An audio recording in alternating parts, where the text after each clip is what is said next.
गुजरात के उद्योगपतियों की प्रतिष्ठित पुरस्कार समारोह का आयोजन अहमदाबाद में किया गया।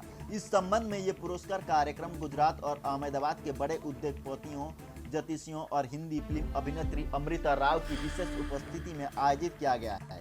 गुजरात भर से उद्योगपति अपने व्यापार को बढ़ाने तथा अपने संगठन की नीतियों पर विचारों का आदान प्रदान करने आए थे। इस बात पर चर्चा की गई है कि गुजरात में प्रत्येक व्यवसाय को अलग अलग तरीके से कैसे विस्तारित किया जाए तथा व्यावसायिक लाभ और व्यावसायिक वृद्धि को कैसे बढ़ाया जाए। गुजरात बिजनेस अवार्ड फंक्शन में आप अहमदाबाद आइए, आपको कैसा महसूस है और ये कार्यक्रम जो सब्जेक्ट आगे आप क्या बोलना चाहेंगे? गुजरात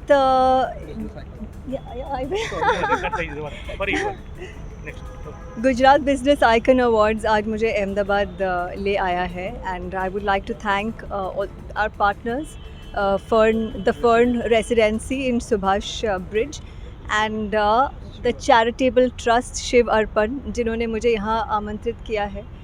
ऑल्सो नीलेश ताबी जी और prime time tycoon media prime tycoon media group, इनके लिए मैंने ये दूसरा इवेंट किया है।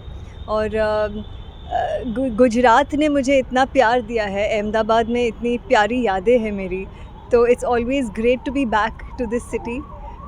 बहुत सारी यादें हैं यहाँ। Thank you. सबसे पहले तो जो ये बिज़नेस अवार्ड्स होते हैं, इसमें खासियत ये है कि जो भी नॉमिनेटेड बिजनेसमैन है, they are not only achievers in their own field but उन्होंने इस देश के मतलब देश की उन्नति और तरक्की में भी योगदान दिया है। तो मुझे बहुत गर्व महसूस होता है कि मैं आती हूँ एक शहर में, मगर मेरी मुलाकात होती है देश के हर कोने के सक्सेसफुल बिजनेसमैन लोगों से। So it is really amazing to do such events where you get to really interact and meet so many people closely. Thank you. Gujarat के उद्योगपतियों की प्रतिष्ठित पुरस्कार समारोह का आयोजन अहमदाबाद में किया गया। इस संबंध में ये पुरस्कार कार्यक्रम गुजरात और अहमदाबाद के बड़े उद्योगपतियों, ज्योतिषियों और हिंदी फिल्म अभिनेत्री अमृता राव की विशेष उपस्थिति में आयोजित किया गया है।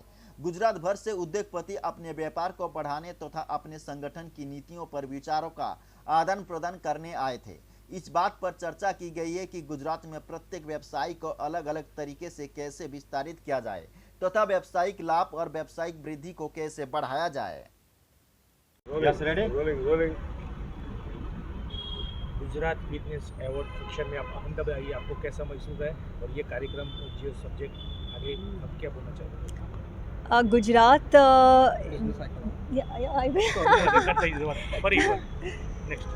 गुजरात बिजनेस आइकन अवार्ड्स आज मुझे अहमदाबाद ले आया है and I would like to thank our partners the Fern Residency in Subhash bridge and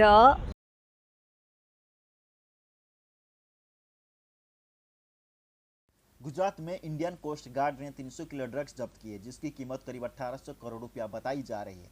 जब्त ड्रग्स मेथाम्फेटामाइन हो सकता है। गुजरात एंटी टेररिस्ट स्क्वाड यानी कि एटीएस और कोस्ट गार्ड ने 12-13 अप्रैल की रात को जॉइंट ऑपरेशन के तहत पोरबंदर से 190 किलोमीटर दूर समुद्र से ड्रग्स की खेप को पकड़ा है। वहीं गुजरात के ड्रग्स जब्त पर कांग्रेस प्रवक्ता मनीष दोशी का बयान सामने आया है। उन्होंने कहा है कि गुजरात की जवानी बर्बाद हो रही है। गुजरात नशे का प्रदेश बन गया है, दवा कारखाना चल रहा है, करोड़ों रुपए की दवाएं बेची जा रही है और भाजपा सरकार उनकी तारीफ कर रही है।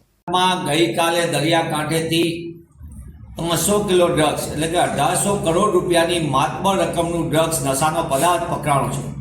આ ઘણી ચિંતાનો વિષય છે। ગુજરાતનું યુવાધન અને દેશનું યુવાધન બરબાદ થાય, ડ્રગના રવાડે ચડે।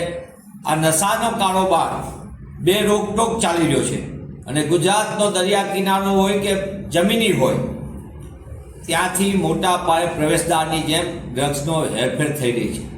ગુજરાતમાં માત્ર દરિયા કિનારેથી નહીં પણ ગુજરાતમાં અનેક બંધ ફેક્ટરીઓની અંદર ડ્રગ્સ બનાવવાના કારખાના ચાલી રહ્યા અને આ કારખાનાથી સમગ્ર દેશની અંદર અને વિશ્વમાં પણ ડ્રગ્સ બનાવવાના આપણી સામે પુરાવા આવ્યા છે। ત્યારે કરોડો રૂપિયાનું ડ્રગ્સ ઠલવાય અને ભાજપની ભ્રષ્ટ સરકાર આંખ આડા કાન કરીને પકડાણા પછી વાહવાઈ કરે, મને એમ લાગે છે આનાથી મોટી કોઈ ચિંતાનો વિષય ન હોય। ગુજરાતમાં જે રીતે નશાનો કારોબાર ચાલી રહ્યો છે અને ગુજરાતમાં જે ભવિષ્ય કહેવાય એવા યુવાનો નશાની આગમાં ધકેલાઈ રહ્યા છે, ત્યારે ભાજપા સરકારને હું પ્રશ્ન પૂછવા માંગુ છું કે આ પકડાયેલું ડ્રગ્સમાં દર વખતે વાત થાય કોઈ અજાણ્યા શખ્સ ફેંકીને જતા રહ્યા, ચરસમાં જીપીએસ લાગ્યું, એમાં આપણે કરોડો રૂપિયાનું ચરસની આખા પેકેટો આવે, તો કેમ એના આંકા પકડાતા નથી?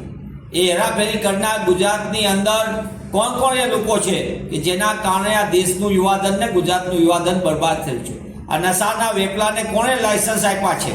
કઈ રીતે આ હેરાફેરી થાય છે ને કેમ અટકતી નથી? સરકાર દર વખતે કરોડો રૂપિયાના ડ્રગ્સ પકડ્યા પછી વાત કરે છે કે બહુ સરસ કામગીરી થઈ. અમે પણ કોંગ્રેસ પક્ષ તરીકે કહીએ છીએ કે આ પકડાયેલો ડ્રગ્સ પકડાય અને નશાના આગમાંથી યુવાનો બચી જાય તેવી કોઈ પણ કામગીરીને અમે આવકારીએ છીએ, પણ જે પકડાયેલો ડ્રગ્સ કરતાં અનેક ગણું ડ્રગ્સ જ્યારે ગુજરાતમાં અને દેશમાં વિતરણ થઈ ગયું હોય તો મને એમ લાગે છે આ કેટલી મોટી ગંભીર બાબત છે ને, ચિંતાનો વિષય. એક ખાનગી બંદર ઉપરથી 25,000 કરોડનું ડ્રગ્સ પકડાણું. સામાન્ય ડ્રગ્સ પકડાય તો તરત જ કહેવામાં આવે કે એની બધી તપાસ કરવામાં આવે, અહીંયા તો તપાસી ન થઈ. આ તો એક કન્ટેનર, એવા કેટલા કન્ટેનરો પાવડરના નામે દેશમાં જે તે જગ્યાએ વિતરણ થઈ ગયા, એનો જવાબ આજ દિન સુધી સરકાર નથી આપતી. સરકાર ખરેખર ગુજરાતના યુવાનો અને દેશના યુવાનો માટે ભાજપા સરકાર ચિંતિત હોય તો તેને ખરેખર એ કહેવું જોઈએ કે આ ડ્રગ્સના વેપલા માટે જવાબદાર કોણ છે, આખી સિન્ડિકેટને કોણ નેતૃત્વ આપી રહ્યું છે? આ બહુ ચિંતાનો અને ગહન વિષય છે. ત્યારે આપના માધ્યમથી સરકાર આગળ માંગ કરું છું કે જે ભાજપા સરકારે વાયદો કર્યો હતો દર વર્ષે 2 કરોડ રોજગાર, એ રોજગાર તો ન આપી શકી, પણ દેશના યુવાનોને અને ગુજરાતના યુવાનોને નશાની આગમાં ધકેલવાના જે કારનામા ચાલી રહ્યા છે એ કારનામા સમગ્ર દેશને ઉજ્જવળ ભવિષ્ય સામે મોટો પડકાર છે. દેશના યુવાનોને લાખો પરિવારની બરબાદીનું છે. ત્યારે નશાના કારોબાર ઉપર રોક લાગવી જોઈએ અને આના દેશની અંદર ગુજરાતની અંદર નશાના કારોબારના જે કોઈ ઠેકેદારો હોય એની ઉપર રોક લાગવી જોઈએ.